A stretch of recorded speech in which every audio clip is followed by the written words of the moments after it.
तुला खोटं वाटेल, मी जेव्हा फर्स्ट टाइम करिअर काउन्सिलिंगचे सेशन म्हणजे सेमिनार घ्यायची ना, तर माझा एक सेमिनार 3-3 तास चालायचा. आम्हाला सगळीकडे जाऊन सांगावं लागायचं की आम्ही हे काम करतोय. आणि चक्क लोक आम्हाला प्रश्न विचारायचे, तुम्ही ह्याचे पैसे घेता? हे झालं, हे नाही जमलं, लगेच दुसरीकडे, ह्या जॉबमध्ये हे नाही. हे असं होतं नाही.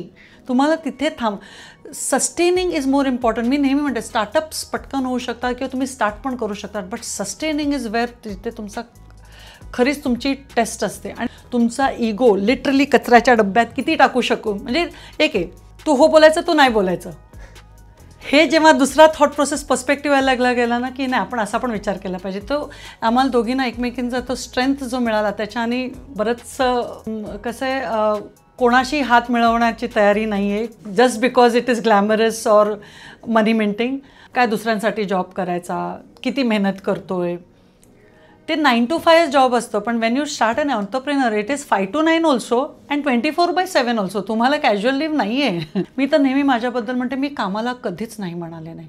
मी तिथे पैसा बघितला नाही की अरे हे लोक फक्त आपल्याला येण्याजाण्याचाच खर्च देत आहेत, कशाला करायचं, अरे तिकडे जायला 2 तास लागणार आहेत. आम्ही काम पहिलं बघितलं. The focus has to be learning, then comes earning. किंवा असे कुठला बिझनेस आहे जिथे स्ट्रेस, प्रेशर, रिस्क, लॉसेस नसणार आहेत. तर म्हणजे हल्लीचं कसं दिसतंय माहिती आहे का, आम्ही जॉब घेतोय सोडण्यासाठी. ओव्हरयूज्ड लाईन झालेली, मार्कांना कोण विचारतंय, एवढा काय अभ्यासाने शिक्षणाने कोणाचं भलं केलं अँड ऑल दॅट. आणि मार्कांना केव्हा किंमत नसते, जेव्हा 10-15 वर्षांनंतर जर तुम्ही सक्सेसफुल झाला असाल तर म्हणणार. Mark, yes I do agree, it is not the entire world. की बाहेर बीच जाऊन साफ करताय, घरचं ड्रॉवर तुम्ही साफ करा ना पहिलं, तिकडनं तर सुरुवात करा कुठेतरी. म्हणतात ते एक तपश्चर्या आहे, ते करावीच लागते. आज नवरात्रीचा 7वा दिवस, देवी कालरात्रीचा. कालरात्रीची ओळख ही अज्ञान आणि अंधाराचा नाश करून ज्ञानाचा प्रकाश पसरवणारी आहे. ती परिवर्तनाचं आणि योग्य दिशेचं प्रतीक मानली जाते. आजच्या आपल्या गेस्ट देखील अशाच असणार नाही का? त्या गेले 25 वर्ष अनेक तरुणांच्या करिअरमध्ये अज्ञान आणि गोंधळ दूर करून त्यांना योग्य दिशा दाखवत आहेत. आपण आज बोलत आहोत managing director of growth centre and career counsellor Swati Salunkhe यांच्याबद्दल. यंदा ग्रोथ सेंटरनी करिअर काउन्सिलिंगच्या क्षेत्रात 25 वर्ष पूर्ण केले आहेत. पण स्वतः स्वाती मॅडम या क्षेत्रात कशा आल्यात हे तुम्हाला माहिती आहे का? खरं सांगू का, प्रवास सुरुवात कुठेतरी माझ्यापासूनच झाली. एक काळ असा आला की जे मी करत होते ते मला कुठेतरी वाटलं दिस इज नॉट माय फील्ड. आणि मला एक वेगळ्या फील्डमध्ये, म्हणजे एक सायकॉलॉजी फील्डमध्ये खूप इंटरेस्ट होता. मला लोकांबरोबर कामं करायला खूप आवडायची. तर मी हा निर्णय घेताना कुठे गेलं पाहिजे, काय केलं पाहिजे, एखादा कोर्स केला पाहिजे का, इथे कुठल्या कंपनीज आहेत का, किंवा इथे जॉब्स कुठे मिळतात, अगदी छोट्या छोट्या गोष्टींपासून कुठेतरी सुरुवात झाली. एक असा पण वेळ आला की ड्युरिंग दॅट टाईम ओनली मला काही कारणास्तव मला US जावं लागलं. अमेरिकेत गेल्यावर तिथे बघितलं की कॉलेजेसमध्ये, शाळांमध्ये काउन्सिलर्स असतात. परत इथे आल्यावर आपल्याकडे कुठे बसतात ही लोकं. तिकडनं जी सुरुवात झाली, आणि तेच सांगू इच्छिते की इथे तेव्हा गुगल नव्हतं. गुगल प्री इंटरनेट पिरियड मी सांगते. म्हणजे मग काय, मग ह्याला विचार, त्याला विचार, कोण अर्धवट ही माहिती देतं, कोण म्हणतं बघ बाबा मला एवढंच माहिती आहे. मग जशी मला गरज आहे तसे अनेकांना गरज असेल हे डोक्यात आलं. आणि काय होतं की आपण ज्या समाजात राहतो, आई, बाबा, भाऊ, बहीण, नवरा, मैत्रिणी, मित्र सगळे आपल्याला ना सांगायला तयार असतात. पण ऑथेंटिक, ऑब्जेक्टिव्ह ॲनालिसिस किंवा ना ते निर्णयाला पोचता येत नाही. तेव्हाच कुठेतरी वाटलं की माझ्यासारखी पण लोकं असतील ज्यांना ही इन्फॉर्मेशन पाहिजे. ही इन्फॉर्मेशन घ्यायची कुठून, कशी सुरुवात झाली पाहिजे, तिकडनंच कुठेतरी तो विचार सुरू झाला. मग ऑलमोस्ट एखादा कोर्स करायला, म्हणजे त्यावेळेस मला ते कोर्स आहे हे कळायला पण 6 महिने लागलेले. ऑफकोर्स मी गायडन्स काउन्सिलिंगचा कोर्स केला, तेव्हा तिकडच्या प्रोफेसर्सना भेटले, तिकडचे स्टुडंट्स आहे, नक्की ही फील्ड कशी आहे, ते क्युरिओसिटी होती. ह्या टेस्ट काय असतात, कोण करतं, कोण प्रॅक्टिस करतं, कुठे प्रॅक्टिस होतात, हे कुठे सायकॉलॉजिस्ट किंवा काउन्सिलर्स मिळतात कुठे. बघितलं तर सगळंच वेगळं चित्र होतं. म्हणजे आत्ता जे सहजपणे लोक काउन्सिलिंग म्हणत आहेत तो प्रकारच नव्हता. मी तर नेहमी म्हणते की हे क्षेत्रच नव्हतं.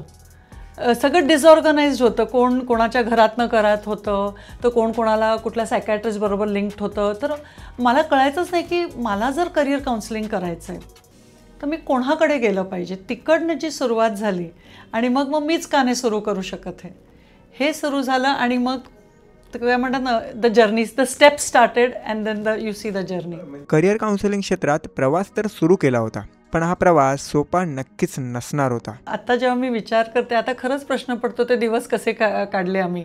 कारण का पहिला प्रश्न मुद्दा हेच यायचा, म्हणजे माझ्या घरातल्यानी पण हेच विचारलं, माझ्या चक्क बाबांनी विचारलं, माझ्या मुलांनी काय केलं पाहिजे ते तुझ्याकडे येऊन का विचारतील लोक, किंवा मी जर काही ठरवलंय why will anybody come to you.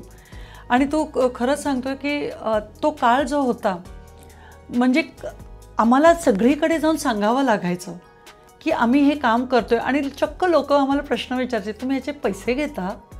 म्हणजे तेव्हा खरंच वाटलं की अरे बापरे, ही नीड तर आहे. आणि बऱ्याच वेळा असं होतं की आम्ही का तुमच्याकडे येऊ. म्हणजे आता जेवढं पॉझिटिव्हली आपण काउन्सिलिंगकडे बघता ते तसं अजिबात नव्हतं. आम्ही सगळीकडे, म्हणजे मी तर सगळीकडेच जायची. कुठे अपॉइंटमेंट मिळते तिकडे अपॉइंटमेंट घेऊन, अगदी तासनतास वाट बघून प्रिन्सिपलना भेटा, अगदी हाऊसिंग सोसायटीजमध्ये जा, अगदी लायन्सपासून काय म्हणतात ना, तू कुठेही सांग, मी सगळीकडे जायला तयार असायची. म्हणजे एवढी माझी तयारी होती की जाऊन सांगायला की आम्ही करिअर काउन्सिलिंग करतो, आम्ही काउन्सिलिंग करतो. मग प्रिन्सिपल्सचा एक वेगळा विषय असायचा. मुळात आम्ही का तुमच्याकडे येऊ हा अगदी सगळ्यांना पडलेला प्रश्न होता. आणि मी माझ्या मुलासाठी घेऊ शकतो, किंवा माझं मूल माझंच ऐकणार आहे, तो काळ तसा होता. पण ते जेव्हा आम्ही जर्नी सुरू केली, नाही मग आपल्याला काय काय वेगवेगळ्या पद्धतीने आपण अप्रोच केलं पाहिजे. कदाचित आपला अप्रोच चुकतोय. तिथेच आमचं शिक्षण सुरू झालं की असंच नाही कोणी येणार. म्हणजे अक्षरशः घरातले पण जे असेल की मी जर सांगायची कोणाला, म्हणजे आमच्या नातेवाईकांपैकी, तर ह्या मावशी किंवा आत्याकडे कशाला जायचं, आम्ही आहोत. पहिलं खूप एक वेगळा थॉट प्रोसेस होता. पण मग आम्ही तिथे थांबलो नाही. कदाचित आमचा अप्रोच बरोबर नाही. मग आम्ही तो अप्रोचवर विचार करायला लागलो. मग लक्षात आलं की तेव्हा आपल्याला ब्रोशर लागणार, किंवा आपण असे काहीतरी लोकांसमोर आलं पाहिजे. आम्ही कुठल्या शाळा कॉलेज, अक्षरशः सांगते तेव्हा आम्हाला काही पैसे पण मिळायचे नाही. तुमचा जर ओपन डे आम्ही येऊन तिथे बोलतो, पेरेंट्स जे ऐकतील, असं कुठेतरी ते सुरुवात झालं. आणि हळूहळू लोकांपर्यंत माहिती पोचायला लागली की म्हणजे जे ओळखीचे आहेत तिथपर्यंतचं. म्हणजे असं काय खूप मोठं मीडिया कव्हरेज अँड ऑल काहीही नव्हतं. आम्ही स्वतःच जायचो सगळीकडे, एक प्रिन्सिपलकडे, मग तुम्ही ह्या दिवशी या, अमुक दिवशी या, बघा आम्ही तुम्हाला एक वर्ग देतो, बघा तिकडे पालकांशी बोलून बघा, तर त्यांना पटलं तर ते येतील तुमच्याकडे.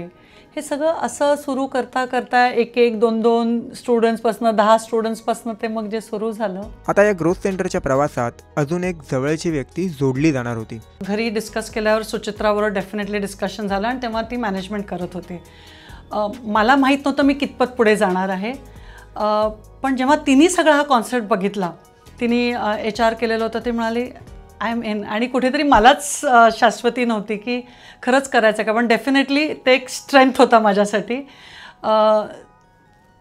शी वॉज व्हेरी क्लिअर की मग मला प्लेसमेंटसाठी पण बसायचं नाही, मी हेच जॉईन करणार. सो तो एक वेगळा कॉन्फिडन्स. कारण का काय व्हायचं की दिवस रात्र ती चर्चा, माझं डिस्कशन, माझं बोलणं, अरे हे असं नाही आहे, मग हे बघ. म्हणजे ती पण थोडीफार कधीतरी मदत करायची सुट्टीत बिट्टीत येऊन. तर तिला ते वाटलं की नाही हे वेगळं आहे. कारण का कुठेतरी Wien you are in that institute also किंवा काय, अरे लोकांना असेच जॉब्स आणि असे पे पॅकेजेस, मला काहीतरी वेगळं करायचं, जे हल्लीच्या पण यूथचं असतं की मला वेगळं करायचं आहे. आम्ही पण तोच विचाराने सुरुवात केली की मला काहीतरी जेन्युइनली, मी माझ्याबद्दल बोलले तर मला असं होतं की मला जर मदतीची गरज आहे तर मला दुसऱ्यांना मदत करायची. तेव्हा तिथे पैसा नव्हता, तेव्हा काही असं डोक्यात आलं पण नव्हतं. when Suchitra came into picture की नाही, this is something new which will be a social entrepreneurship. So कुठेतरी कामाकडे आमचं दोघींचं लक्ष असल्यामुळे ते I think we blended together. Of course करायचं नाही करायचं भरपूर, पण डिस्कशन्स. आणि असं होतं ना, दोघी असल्यामुळे ना, तू हो बोलायचं, तू नाही बोलायचं, हे जेव्हा दुसरा थॉट प्रोसेस पर्स्पेक्टिव्ह यायला लागला गेला ना, की नाही आपण असा पण विचार केला पाहिजे, तो आम्हाला दोघींना एकमेकींचा तो स्ट्रेंथ जो मिळाला त्याच्याने बरंचसं जर्नी खूप चांगली झाली म्हणायचं. पण कोणताही व्यवसाय म्हटला की आव्हानंही आलीच. त्यात अशा क्षेत्रात पाऊल टाकलं होतं ज्या क्षेत्राबद्दल फारशी माहिती उपलब्ध नव्हती. कसं होतं माहिती आहे, थोडीफार आव्हानं होती आणि थोडीफार अक्षरशः माहीत नव्हतं की अरे देवा हे पदरी पडणार आहे आपल्या, किंवा काय. कसं आहे माहिती आहे, कुठेतरी आव्हानं असणार हे फक्त आपल्याला, म्हणजे मी माझं एक्सपिरियन्स सांगते, एक 25-30% माहीत असतं. बाकीचं इट्स अ डार्क टनल, की काय येईल माहीत नाही मला. मी आपलं ए म्हणून सांगते, पण समोरचा पी किंवा क्यू मागू शकतं. काय आपली काय तयारी हे डेफिनेटली होतं. म्हणजे सर्वात मुख्य म्हणजे याची गरज काय, आम्ही तुमच्याचकडे काय येऊ, तुमची क्रेडिबिलिटी तेव्हा एवढं विचारायचे नाहीत, पण तरी आम्ही तुमचं काय ऐकू हा प्रश्न नेहमीच असायचा. तिसरं म्हणजे ह्याच्यासाठी तुम्ही चार्ज करता का, हे तर सोशल ॲक्टिव्हिटी आहे, तुम्ही लोकांचं कल्याण करताय, असं सगळं होतं. मग असं होतं की क्वालिफाईड लोकं कुठे आहेत ही, म्हणजे जो आम्ही ग्रोथ सेंटरचा भाग आहे मोठा, म्हणजे सायकॉलॉजी बेस्ड आहे. सायकॉलॉजिस्ट आहेत कुठे, ह्या त्या किती अपडेटेड आहेत. जर बरं सायकॉलॉजिस्टचे अपडेशन टेस्ट कुठल्या असतात, ह्या टेस्ट आणायच्या कुठून, असे टेस्ट कुठे, जसं आता तुम्हाला गुगलवर कुठेही सगळ्या टेस्ट मिळतात तसं नव्हतं. ऑथेंटिक टेस्ट जे डिस्ट्रीब्युटर्स असायचे किंवा जे टेस्ट सायकोमेट्रिक असेसमेंट सेंटर्स असायचे, तिकडनंच हे मिळणं केवढं कठीण होतं त्या काळात.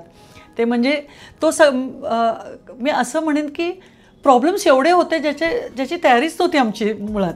पण असं होतं की आता पडलो आहे, करावं लागणार आहे. आणि एक व्यवस्थित होतं की परत जायचं नाही, मला हेच करायचं आहे. मग जे येईल ते. बरेचशी लोकं मला म्हणाले, अगं एवढं सगळं चांगलं सोडून तू इथे कुठे पडली. आणि तेव्हा खरंच प्रश्नावर पडायचा, मी निर्णय नीट घेतला आहे ना, पण एक आहे करायचं आहे, नीड कळत होती, मार्केट आहे हे पण कळत होतं, बिझनेस येत नव्हता, पण मला काम करायला अपॉर्च्युनिटीज मिळत होते. काम म्हणजे काय की चला आमच्या मुलांना येऊन तुम्ही 10वीचं मार्गदर्शन करा. काही प्रिन्सिपल्स आम्हाला असं सांगायचे, आमच्या मुलांसाठी नको, तुम्ही आमच्या टीचर्ससाठी काय करू शकता का. तेव्हा विचार केला, अरे टीचर्स ट्रेनिंग पण प्रोग्राम. म्हणजे कसं झालं माहिती आहे का, आम्हाला काही गोष्टी माहीत होत्या. म्हणजे टू बी व्हेरी फ्रँक, मी जेव्हा सुरुवातीला म्हणजे पहिला हा थॉट आला, पहिलं माझ्या डोक्यात फक्त 10वीची मुलं होती. मला वाटलंच नव्हतं की त्याच्यानंतर गरज पडेल, पण हे होतं की पुढच्या टप्प्याला पण पडते, पण ते क्राऊड पटकन येणार नाही हे माहीत होतं. म्हणून 10वीचीच मुलं हे आमचं पहिलं टार्गेट होतं. म्हणून आम्ही फक्त शाळांमध्ये जायचो.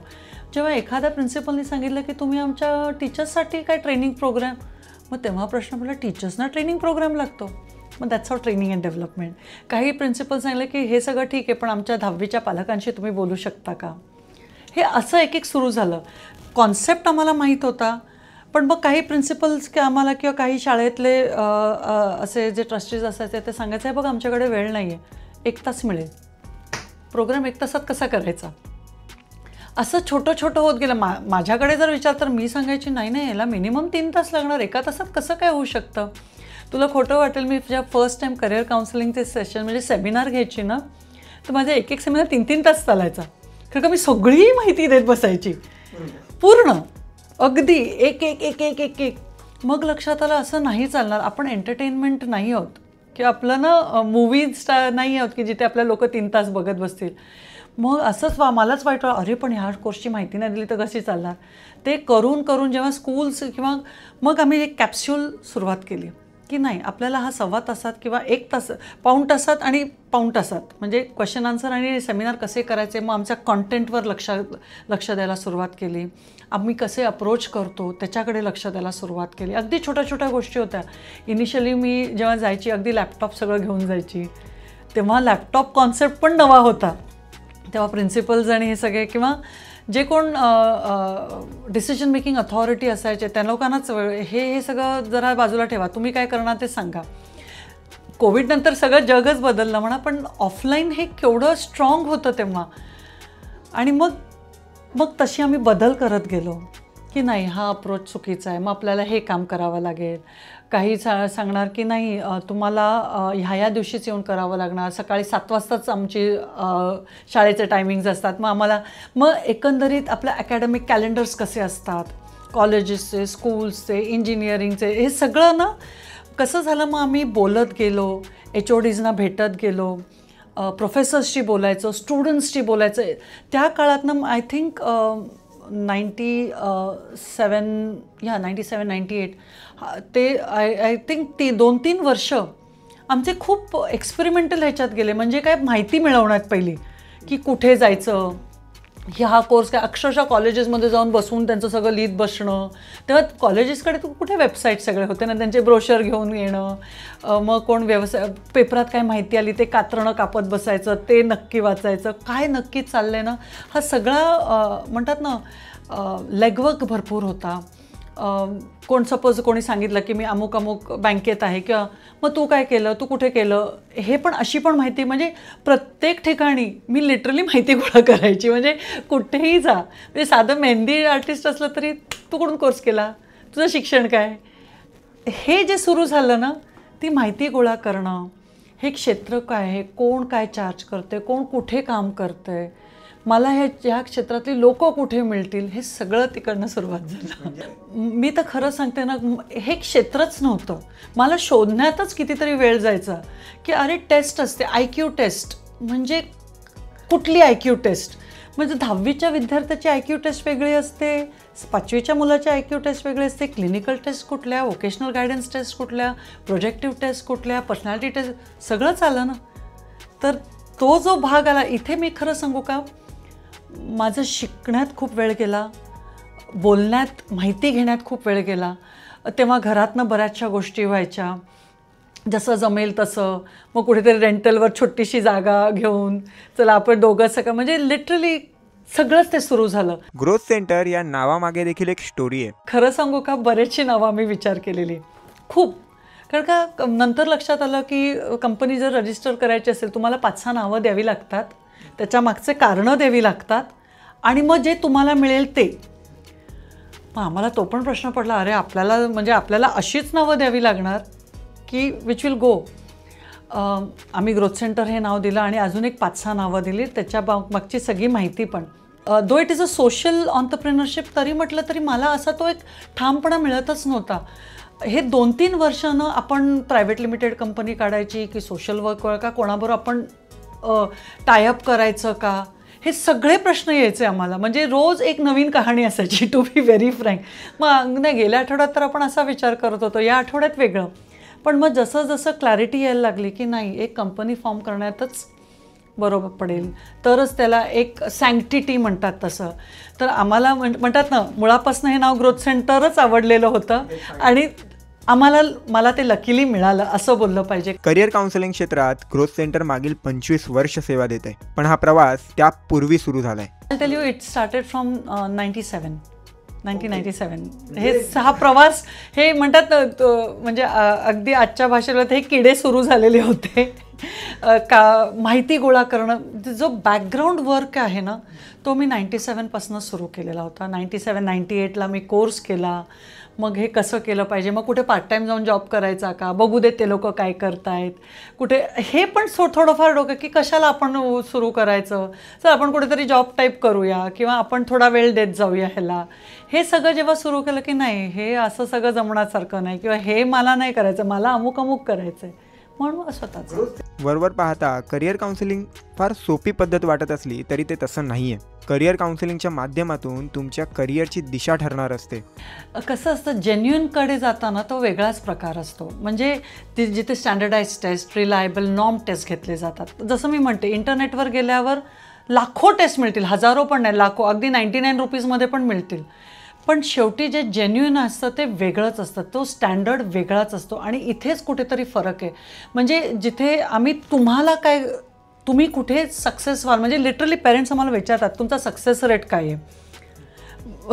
अगदी ठरलेला प्रश्न असतो की जसा तो जातो. मगाचा पण प्रश्न होता की तुमच्याकडे काय यायचं, काय जेन्युइनिटी.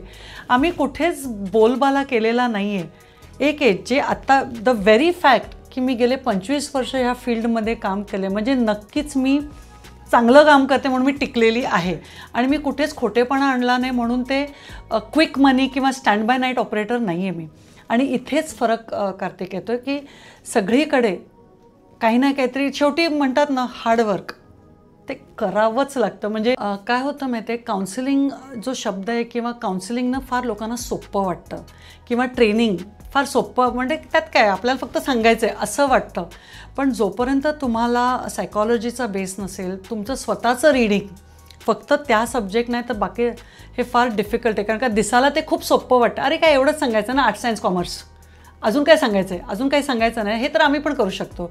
असे 15 दिवसाचे ट्रेनिंग प्रोग्राम किंवा 2 तासाचं काहीतरी किंवा 2 दिवसाचे वर्कशॉप अटेंड करून कोण काउन्सिलर होतं नाही. करिअर काउन्सिलिंग क्षेत्रात कार्यरत असताना ग्रोथ सेंटरने काही व्यावसायिक तत्वे कायम राखली आहेत. म्हणतात ना, शेवटी ऑनेस्टी, तुम्ही कितीही काही बोला, ऑनेस्ट आणि खरी खरी मेहनतच येते. येस, देर आर पीपल, कदाचित ते त्यांचा तो म्हणतात ना लाईम, तो पिरियड असेल जिथे ते चमकलेत, पण ते किती सस्टेन करू शकले हे पण बघणं फार गरज. कारण का हल्ली आपण एवढे इन्फ्लुएन्सर्स, एवढे सेलिब्रिटीज बघतो, तो त्यांचा काळ असतो, पण त्याच्यानंतर काय होतं आहे. आणि जर आपल्या समाजात बघितलं की ज्यांनी जेन्युइनली कामं केले ते अजूनही गेले कित्येक वर्ष टिकलेले आहेत, वेरॅज फ्रायडे टू फ्रायडे लोक बदलत आहेत. सो समवेअर ही जी मेहनत आहे, जसं इनटेक फॉर्म्स घेणं, स्टँडर्डाइज टेस्ट देणं, म्हणजे स्टुडंटचं वय काय आहे, जेंडर काय आहे, काही मेडिकल रिक्वायरमेंट होती का किंवा काही लर्निंग डिसेबिलिटी का, हे सगळं बघितल्याशिवाय ती टेस्ट दिलीच जात नाही ना. बऱ्याचदा असं होतं ना, पेरेंट्स म्हणा आम्हाला त्यांचं IQ टेस्टिंग करून घ्या. हे प्रॉब्लेम आहे का? काही प्रॉब्लेम म्हणून आम्हीच सांगतो, अहो कशाला येत आहे, काही गरज नाही आहे. म्हणजे असं जे तुम्हाला कोण सांगतं आहे तो जेन्युइन माणूस की नाही आत्ता भरती करा आणि आत्ता पैसे डिपॉझिट करा, तो एवढं तरी कळलं पाहिजे ना. म्हणजे आम्ही तर चक्क सांगतो, शेवटी नुकसान माझं आहे, पण मी जेन्युइनली सांगते तुम्हाला. But yes, it is a slow process but a definite process. चला, ग्रोथ सेंटरच्या एखाद्या सक्सेस स्टोरीबद्दल जाणून घेऊया. मला खरं सांगू, मला बरेचसे येत आहेत पण, आणि एवढं कामं केलेली आहेत ना, बऱ्याचदा असं होतं की आम्ही करतो, विसरून पण जातो, पण असंच रस्त्यात भेटतात, मॅडम तुम्ही आलेला होता. इनफॅक्ट एक 3-4 महिन्यापूर्वी गोष्ट घडली. मी ऑफिसच्या खालतीच उभी होते आणि एक व्यक्ती आली आणि ते झालं, तुम्ही करिअर काउन्सिलर आहात ना. आणि मी खरं सांगते, मी एवढी टरकली, सांगितलं हो काय झालं, माझं करिअर काउन्सिलिंग तुम्ही केलेलं होतं. आणि मी ना त्यांच्याकडे अशीच बघत बसली. हां, तुम्हाला माहीत नाही पण तुम्ही आलेला होता आमच्या शाळेमध्ये. आणि मला असं त्यांनी सगळं सांगितलं.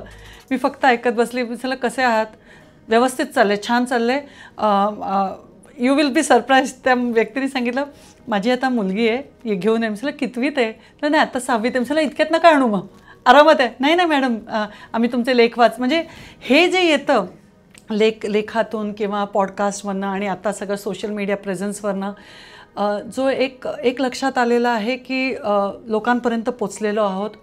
द व्हेरी फॅक्ट की पेरेंट्स पण आमच्यावर विश्वास ठेवत आहेत. बेसिकली अकॅडमिशियन्स म्हणजे प्रिन्सिपल्स म्हणा, हेड ऑफ डिपार्टमेंट्स म्हणा, युनिव्हर्सिटी हेड्स म्हणा, जेव्हा ते लोक पण जेन्युइनली येतात ना, आणि अगदी तुम्ही सेलिब्रिटी म्हणा किंवा पॉलिटिशियन्स म्हणा, जेव्हा त्यांच्या लोकांच्या लक्षात येतं कामं कशी केली जातात, तेच माझी पोचपावती आहे, तेच सक्सेस स्टोरीज. आणि असे बरेच आहेत, इतक्या कहाण्या आहेत. म्हणजे अगदी पेड्यांचे बॉक्सेसपासून आलेले आहेत ऑफिसमध्ये येऊन, अक्षरशः ईमेल्स लिहिलेले आहेत लोकांनी. पण आपल्याकडे ती कल्चर फार कमी आहे की थँक्यू बोलणं बरेच सगळीजणं करत नाही. पण आम्ही जेव्हा जातो तेव्हा, जेव्हा भेटतो तेव्हा खरंच वाटतं की नाही अरे होते. म्हणजे असे कित्येक उदाहरणं आहेत की आम्ही ऑफिसेसमध्ये गेलो आहे, तिकडे भेटलेलो आहेत, कॉलेजमध्ये गेलो आहे तेव्हा तिथे आलेलं होतं. खरंच आहे. म्हणजे आणि बऱ्याच जण विसरायला पण होतं की घरातल्या नातेवाईकांचं पण आम्ही कधी कधी विसरतो. पण नाही, तुम्ही सांगितलं होतं तेव्हा मी चेंज केलं ते. हे असे बरेच आलेले. एक महिला व्यावसायिक म्हणून स्वाती मॅडमचा अनुभव कसा राहिला आहे? नेगेटिव्ह काही नव्हतं, to be very frank. Luckily माझं जे कामाचं क्षेत्र होतं ते एज्युकेशन रिलेटेड होतं. आणि जर तुम्ही बघितलं, बऱ्याचसे प्रिन्सिपल लेडीज असल्यामुळे तो तसा प्रॉब्लेम कधीच आला नाही. किंवा एक आहे, मला खूप चांगले कॉम्प्लिमेंट्स मिळाले. त्यांना खूप आवडायचं की एक मराठी बाई हे करते, आणि ते माझ्यासाठी नवीन होतं. मी अशी मराठी बाई म्हणून मी कधीच विचार केला नव्हता. पण एक स्त्री म्हणून definitely I have got uploaded a lot of times. पण नेगेटिव्ह काहीच नव्हतं, कारण का एक वेगळं क्षेत्रामध्ये काम करते जिथे मुलं, टीचर्स, पेरेंट्स, ग्रँड पेरेंट्स हा माझा कामाचा एरिया असल्यामुळे. आणि अगेन मी हे जेव्हा सांगते ते सगळे इकॉनॉमिक बॅकग्राऊंड्स हां, म्हणजे फक्त जे अगदी काय खूप काय म्हणतात ना हायर मिडल क्लास असं काही नाही. अगदी आम्ही ज्याला आपण लो इन्कम बोलू शकतो, अगदी आम्ही स्लम एरियाजमध्ये पण जाऊन कामं केलेली आहेत. म्हणून आमचं कामाचं क्षेत्र फार वेगळं, मुलांबरोबर असायचं आणि पेरेंट्स असायचे आणि अकॅडमिशियन्स असायचं, तर तो प्रॉब्लेम नाही आला. उलट स्वाती मॅडमने दिलेला महिला व्यावसायिकांसाठीचा हा संदेश फार महत्त्वाचा आहे. तेच सांगते, जेव्हा मला पहिल्यांदा असं उल्लेख केला झाला, आम्हाला खूप छान वाटलं, एक मराठी बाई अशी करते. म्हटलं अरे बापरे, पहिलं स्त्री होतं, आता मराठी पण आलं त्याच्यात. बट कारण का लोक तुमचं काम बघतात, शेवटी सक्सेस बघतात, तुम्ही किती जेन्युइनली काम आणि तुम्ही किती खऱ्या रीतीने, मग ते कुठलंही प्रोडक्ट असू देत, शेवटी it is the honesty and the integrity only matters. 25 वर्षांच्या अनुभवावर आधारित स्वाती मॅडमचा हा संदेश तरुणांनी नक्की ऐकायला हवा.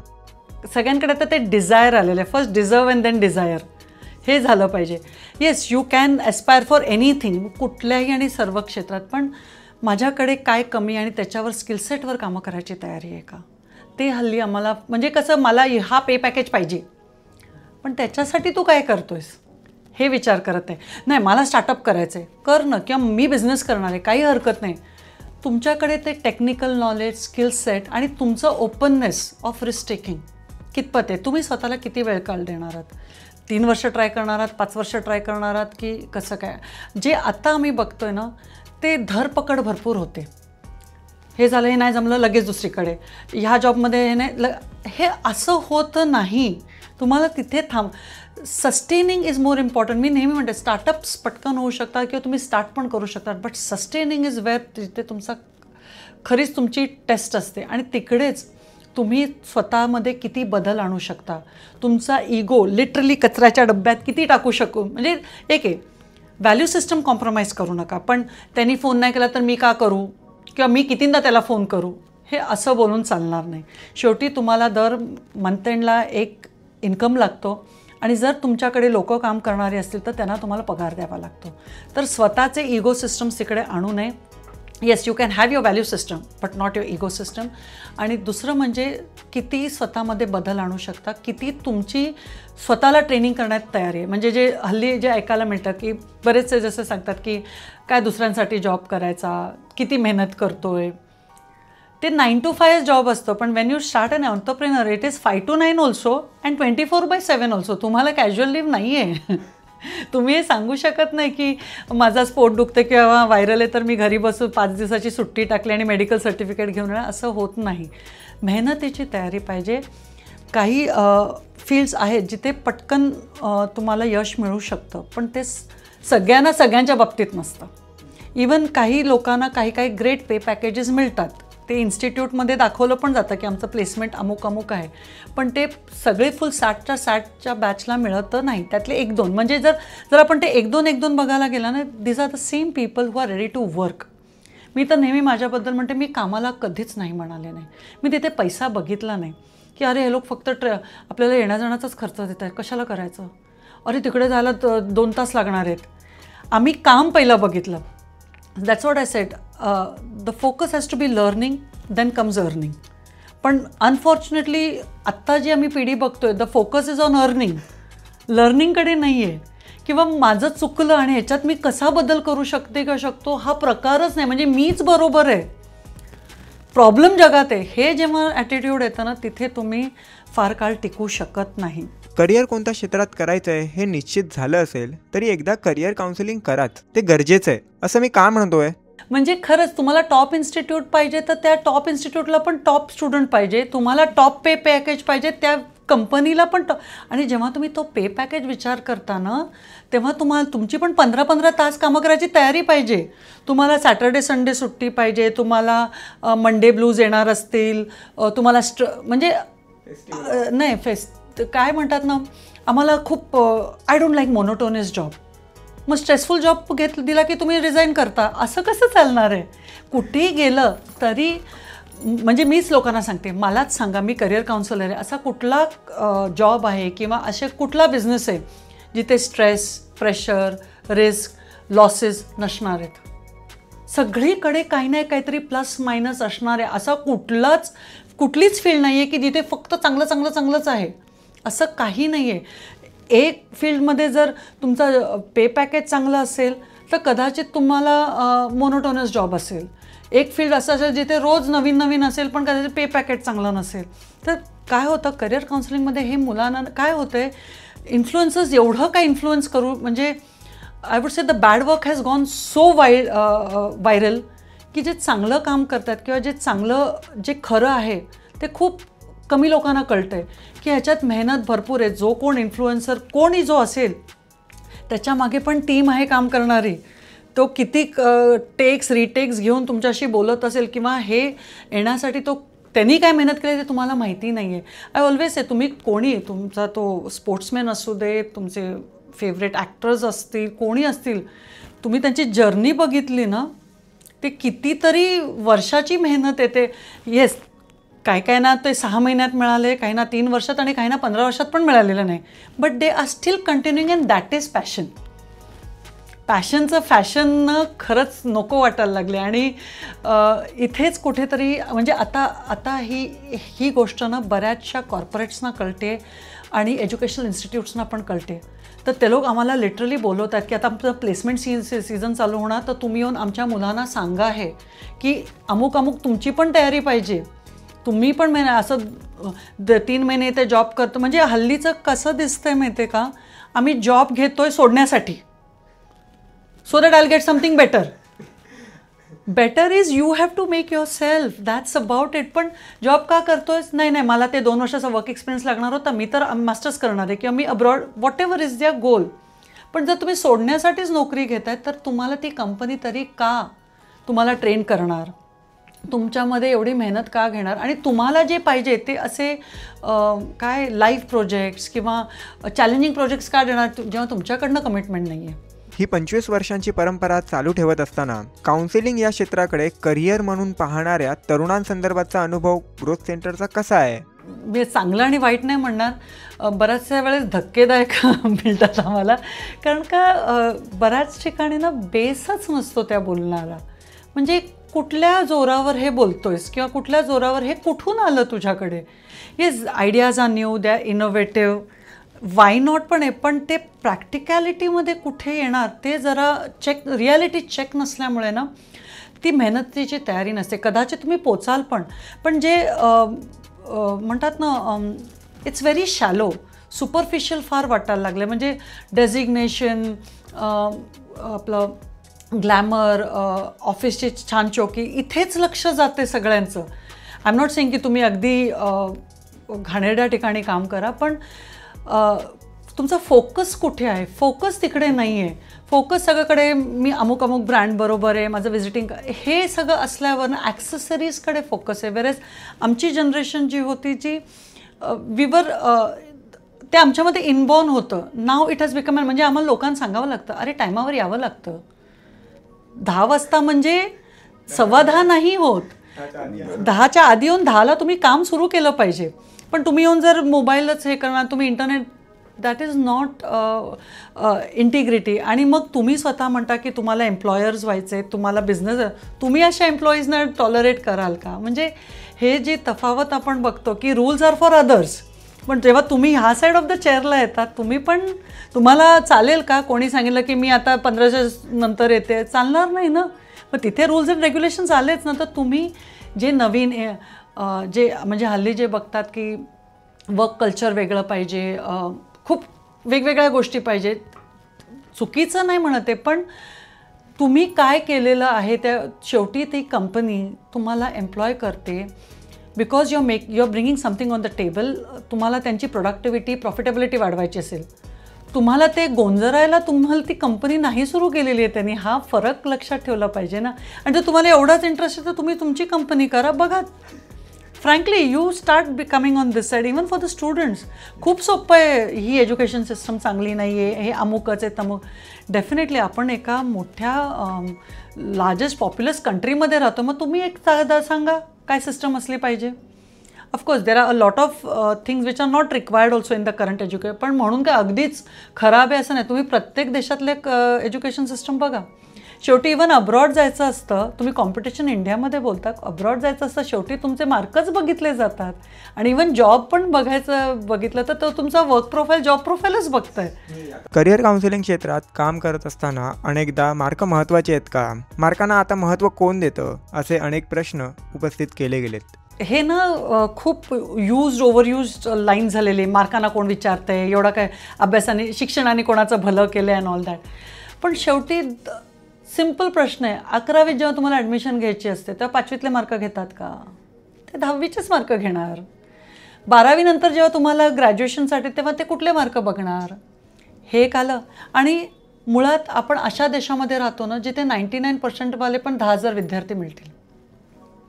मग आणि मार्कांना केव्हा किंमत नसते, जेव्हा 10-15 वर्षांनंतर जर तुम्ही सक्सेसफुल झाला असाल तर म्हणणार, तेव्हा तुम्ही म्हणू शकता की कोण मार्काला विचारतंय. पण जे त्या सिस्टममधनं जातात ना, तेव्हा मार्कांचे तुम्ही 10वी-12वी सोडून द्या हो, पण जेव्हा इवन मास्टर्स लेवलला तुम्हाला जेव्हा ॲडमिशन घ्यायची असते, जर एंट्रन्स स्कोर सेम असेल, ग्रुप जे काय सिलेक्शन प्रोसेसमध्ये जर टाय आला असेल तर ते लोक ग्रॅज्युएशनच्या मार्कांकडे बघतात, 12वीच्या मार्कांपर्यंत जातात, अगदी 10वीच्या मार्कांपर्यंत जातात. आणि अगदीच नाही तर सायन्समध्ये किती आणि मॅथ्समध्ये किती पण मग बघितलं जातं. हे तुम्हाला कोणी सांगितलं आहे का? मग हे कुठलीच हे असं ओपनली सांगितलं जात नाही ना. पण हे तेवढीच खरी वस्तुस्थिती. आणि शेवटी तुम्ही चांगले परफॉर्मर असाल आणि तुमचे ग्रेड्स पण चांगले असाल ॲज अपोज टू समबडी ज्यांचे ग्रेड्स सो आहेत, परफॉर्मन्स चांगला आहे, मग शेवटी कोणाला प्रेफरन्स दिला जातो? तो आहेच ना. शेवटी हे खरंच आहे ना. Mark, yes I do agree, it is not the entire world, but for certain processes लागतात. आणि ते फक्त भारतातच नाही, जगातही तसंच लागतं. मग असं असेल तर मग सॅट, टॉफेल आणि JEE GMAT का घेतलं जातं आणि तिथे का मग मार्क बघितले जातात? आणि तिथे तर फक्तच मार्क नाही, तुमचं पोर्टफोलिओ पण तर बघितला जातो ना, तुमचे स्टेटमेंट ऑफ पर्पज, तुमचे एसेस, ते पण तर बघितलं जातंच ना. मग you cannot say that our education system is bad. Yes, there are a few things which shouldn't be there, but that doesn't mean की आपण अतिशय वाईट आहोत आणि जगातले बाकी सगळे एज्युकेशन सिस्टम खूप चांगले.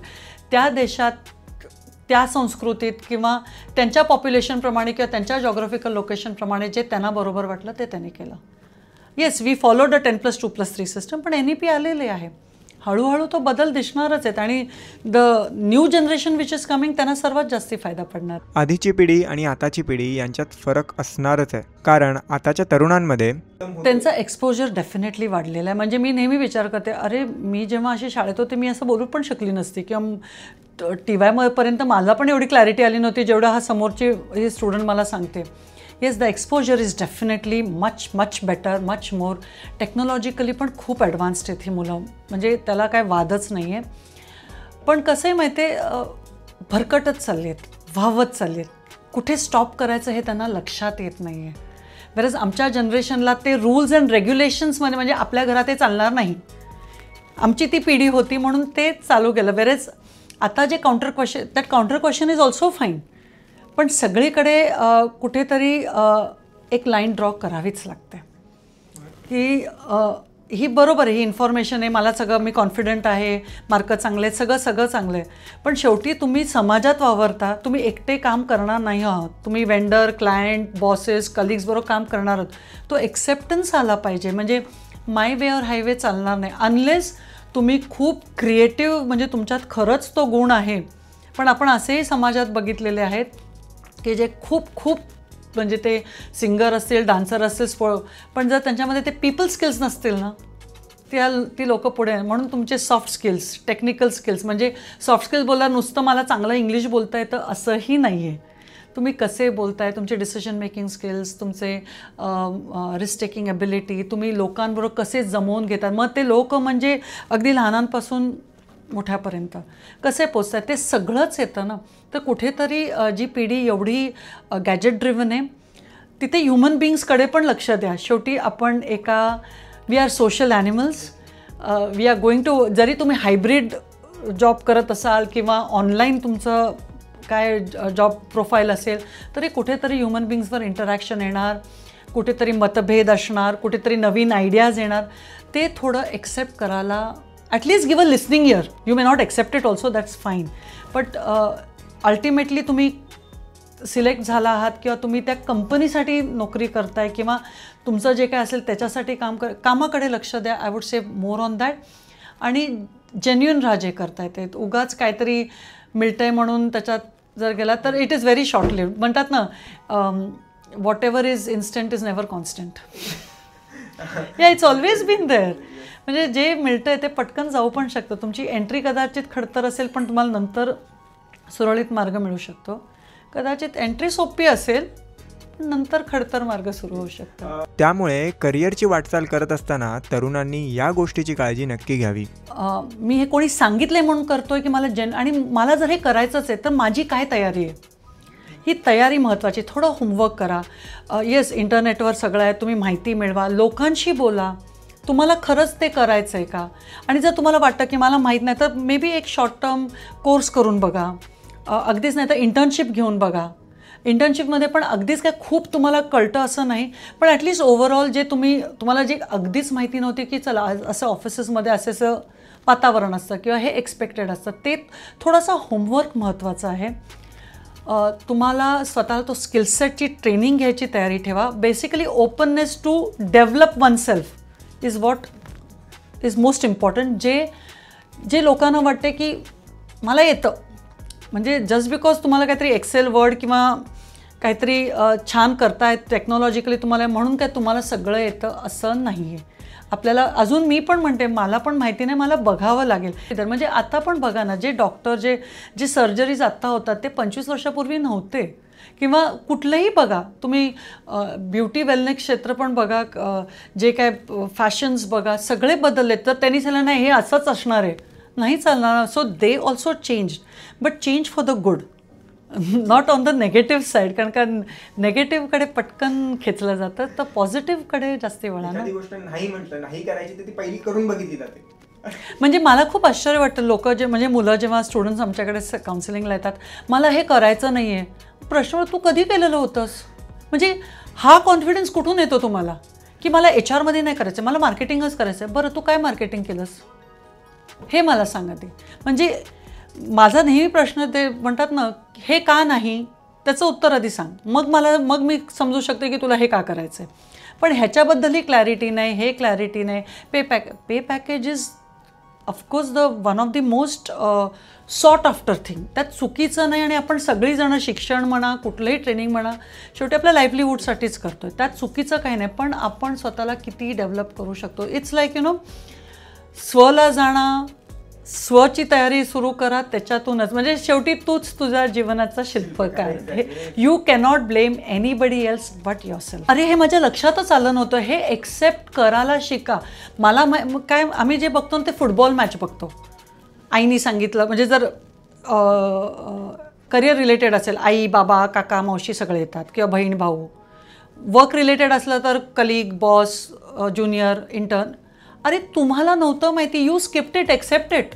हे एक्सेप्टन्स लेवल हल्ली आम्ही ना, सॉरी माझी चूकच नसते किंवा मी सिंड्रोममध्ये जातात की मी बिचारी, मी किती चांगली आणि बाकीचे किती वाईट वागतात. हे जिथे येतं ना तिथे तुम्ही नाही प्रोग्रेस करू शकत. अलीकडे पालक आणि पाल्य यांच्यातील संवाद कमी होत चालल्याची तक्रार कानावर येते. त्यावर स्वाती मॅडमनी सांगितलेला हा उपाय नक्की करून पहा. काही ठिकाणी असं असतं की काही नोकरीच्या संदर्भात खरंच जेन्युनली पेरेंट्सना वेगवेगळ्या सिटीजमध्ये आहेत, पण हे तर लोकेशनमुळे डिस्टन्स असतात. पण जे एका घरात राहतात तिथे पण डिस्टन्सेस भरपूर बघितलेले आहेत. काही असू शकतं, जरी दोन्ही वर्किंग पेरेंट्स असतील तर त्यांचे स्वतःचे पण जॉब रिलेटेड स्ट्रेसेस असू शकतात. आणि वेळ काळ म्हणजे मुंबईसारखा ठिकाण आपण बघितलं तर येण्या जाण्यात वेळ जातो. You cannot expect that. पण कुठेतरी मी पेरेंट्सना हेच सांगते की ठीक आहे ना, ॲटलिस्ट आठवड्यातनं एखादा संडे सॅटर्डे जे काय सुट्टीचे दिवस असतील, गप्पा तर मारा. काय होतं ना, प्रश्न विचारले जातात. होमवर्क झाला का, परीक्षा झाली का, ट्युशनला गेलं, हे न करता इकडच्या तिकडच्या गप्पा, मग बघा फुलं. काय होतं आहे ना, कम्युनिकेशन पण फॅमिली हल्ली व्हॉट्सॲपवरच करते, कारण का हल्ली सगळ्यांचे फॅमिली ग्रुप्स आलेले आहेत. मग तिकडेच, मग तिथे किती कम्युनिकेट करा, पण ऑफलाईन पण या, जे मिसिंग आहे. आणि हे हल्ली आम्ही खूप बघतो आहे. म्हणजे आईवडिलांना आणि कधी कधी असंही असते, आईवडिलांना खूप वाटतं की आम्ही राहावं आणि जेन्युइन असतात, पण टीनेजर्सना त्यांना सांगायला आवडत नाही. दोन्ही सगळ्या प्रकारचे फॅमिली मेंबर्स बघतो आम्ही, पण इथेच कुठेतरी ते ब्रेक द आईस आणि गप्पा मारा, एकत्र म्हणून या आणि मग तो निर्णय घ्या ना. स्वाती मॅडमचा हा संदेश खास पालकांसाठी आहे. आणि आता जी जनरेशन आपण बघतो म्हणजे म्हणतात ना, आमच्या आजी आजोबांची जनरेशन त्या लोकांनी मेहनत खूप घेतली, तेव्हा सगळं भारत तेव्हा वेगळाच होता.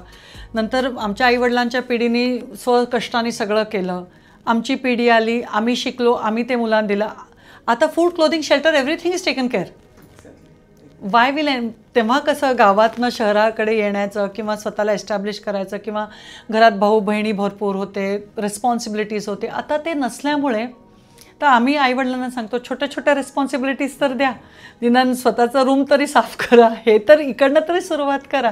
काय होतं आहे की बाहेर बीच जाऊन साफ करताय, घरचं ड्रॉवर तुम्ही साफ करा ना पहिलं, तिकडनं तर सुरुवात करा कुठेतरी. Charity begins at home, what ever it is, घरातनं सुरुवात करा डेफिनेटली. आणि जेन्युइन प्रोफेशनल्सकडे जा, मग ते करिअर काउन्सिलर्स असतील, डॉक्टर्स असतील, आर्किटेक्ट असतील, कुठेही असतील. हल्ली म्हणतात ना 3 महिन्याचे किंवा 15 दिवसाचे कोर्स करून पण असे भरपूर या क्षेत्रात निघालेले आहेत, तर जरा त्यांच्यापासून सावधान राहा. व्यावसायिक यशामागे सगळ्यात महत्त्वाचे असतात ते हेल्पिंग हँड्स. कसं आहे माहिती आहे, फॅमिली मेंबर्स तर डेफिनेटली फर्स्ट येतातच. अगदी माहेर सासर सगळेच आले त्याच्यात, सपोर्ट डेफिनेटली होता. पण त्याचबरोबर माझे टीम मेंबर्स तर आहेतच आहे. हे कसं माहिती आहे, हे माझंच आहेत आणि हे लोकांशिवाय मी शक्यच नव्हतं. पण I would also like to thank जे प्रिन्सिपल्सनी आमच्यावर विश्वास ठेवला, जे ट्रस्टीज होते त्यांनी विश्वास ठेवला, जे काय HR हेड्स होते, अगदी पेरेंट्सनी पण, की इमॅजिन तुम्ही तुमच्या मुलाचं करिअर घडवणं हे आमच्यावर सोपवलेलं आहे. हे ह्याच्यापेक्षा मोठी कॉम्प्लिमेंटच नाही आहे माझ्या मते. नावं भरपूर आहेत, मी घ्यायला गेली तर असं होईल ना की मी कोणाचं नाव चुकवलं तर ते फार वेगळं वाटेल. पण खरंच लोकांनी खूप चांगला सपोर्ट दिला आणि basically because of the work त्यांना जेन्युनिटी कळल्यावर देवर इनफ. पण इथेच खूप मोठा हातभार I would say the decision making authorities जे होत्या. मग काही ठिकाणी आम्हाला काही गव्हर्मेंट ऑफिशियल्सनी तसं मदत केलेली होती. मग मदत बोलण्यापेक्षा तो प्रोजेक्ट दिला गेला. Seeing the genuinity, principles, board of members, PTA members होते, काही पेरेंट्स होते, काही पॉलिटिकल पार्टीज पण होते, परत आपलं लायन्स आणि रोटरीचे मेंबर्स पण होते, परत असे आम्ही बऱ्याचशा कल्चरल कम्युनिटीज म्हणजे जमातखानाजमध्ये पण काम केलेलं आहे. तसंच काही कम्युनिटी बेस्ड असेल म्हणजे अगदी गुजराती समाज असेल, तेलुगू समाज असेल, कुठलेही समाज, त्या लोकांनी पण आमच्यावर जो विश्वास दाखवला, I think it goes on. List खूप मोठी आहे खरं सांगायला गेलं तर. ग्रोथ सेंटरची पुढची वाटचाल कशी असणार आहे, त्याबद्दल नक्की कसा विचार सुरू आहे? टेक्नॉलॉजिकल ॲडव्हान्समेंटचा आम्हालाही उपयोग करावा लागणार. Yes, brick and motor, hand and motor तुम्ही काय म्हणा, दॅट इज रिक्वायर्ड. पण जर अशा लोकांकडे जर आम्हाला जर पोचायचं असेल तर मला कुठेतरी टेक्नॉलॉजीचा वापर करावा लागणारच आहे आणि तो करतोच आहे आम्ही. पण आम्ही आता फार कमी ह्याच्यात करतो आहे. पण जर सस्टेन करायचं असेल, the change is the only constant म्हणतात ना, ते आता आम्ही तिकडे लक्ष देतो आहे. Genuine test, genuine counselling sessions, training programs कसे ऑनलाईन किंवा कॉन्टेंट ड्रिव्हन कसं करता येईल किंवा ट्रेनिंग ऑफ द ट्रेनर्सच जर अशी मला जर एक म्हणतात ना एक टीम उभी करायची असेल, हे सगळं म्हणजे म्हणतात ना बॅकएंड काम सुरू झालं आहे, ते थॉट प्रोसेस सुरू झालं आहे, चर्चा सुरू झाली आहे, त्याचं ॲक्च्युअल फलित म्हणतात ना रूपांतर कसं होणार ते आम्हाला माहिती नाही आहे. पण कसं आहे, कुठेतरी माहिती आहे की हे करावंच लागणार आहे. म्हणजे जसं आम्ही इनिशियल स्टेजेसमध्ये करत होतो की अरे हे नाही तर हे करून बघूया, ते कर. पण आता टेक्नॉलॉजी आल्यावर त्याचा वापर जेन्युइनली कसा करायचा त्याच्या बाबतीत नक्कीच सुरू झालं आहे. कुठेतरी 40-45% काम झालेलं आहे आणि पीपल लाईक मी वी नीड 100% शुअर. त्याच्याशिवाय आम्ही मोठे टॉल क्लेम्स करत नाही. तर थोडा वेळ लागतो आहे, कारण का कसं आहे, कोणाशी हात मिळवण्याची तयारी नाही आहे just because it is glamorous or money minting. Genuine किती आहे आणि खरंच आपल्याला पटण्यासारखं आहे. म्हणजे आमच्यासारखे लोक असं बोलतात, थांब मला जमेल का पहिला बघू देत तरच मी हात घालेन. ग्रोथ सेंटरसाठी करिअर काउन्सिलिंग म्हणजे फक्त व्यवसाय नाही आहे, म्हणतात ते एक तपश्चर्या आहे, ते करावीच लागते. सो ती तपश्चर्या 25 वर्ष सुरू आहे. चालू आहे आणि अजून राहणार आहे. ठीक आहे, thank you so much. Swati madam यांच्याशी बोलताना हे स्पष्ट झालं की करिअरचा मार्ग निवडताना येणारा गोंधळ आणि अज्ञान दूर करणं किती महत्त्वाचं आहे. त्यांच्या अनुभवावर आणि मार्गदर्शनावर अनेक तरुणांनी विश्वास ठेवला आहे आणि ठेवतायत. आजवर अनेकांचं करिअर घडवणाऱ्या स्वाती मॅडम यांच्याकडून तुम्ही काय शिकलात, आम्हाला कमेंट्समध्ये नक्की सांगा.